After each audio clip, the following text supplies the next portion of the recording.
You mean I don't have to show up? The promise of telemedicine.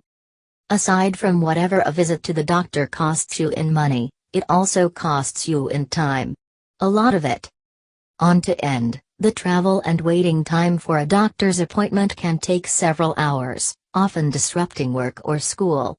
Only 17% of it, 20 minutes, on average, is spent actually seeing the doctor, according to a study by the University of Pittsburgh physician Kristen Ray and colleagues at the Harvard Medical School and the Rand Corporation. In a year, Americans spend 2.4 billion hours making doctor visits.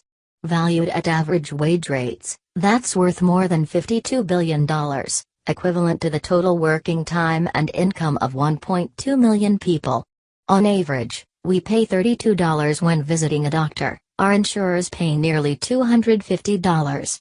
But separately, the value of our time adds up to more, $43, according to Dr. Ray's study. For certain kinds of health care, there is a better way. Long after electronic communication and technology have revolutionized other services, like preparing taxes, booking travel and banking, emails, phone calls, video chats and other telemedicine applications are gradually supplementing or replacing some types of office visits. Telemedicine holds the promise of giving some of our time back. And it may have other advantages. Care delivered in this way requires no travel, and if one waits at all, it's at home or work, not at a doctor's office. In an era of FaceTime and Skype, patients are starting to expect more convenient access to doctors. The vast majority of patients report that they want to be able to communicate with their doctors by email. Perhaps for this reason, the market for telemedicine is growing rapidly. Some insurers are embracing it. For example, Kaiser Permanente of Northern California offers its patients 10 to 15-minute telephone visits as well as a secure website where patients can message back and forth with their doctors.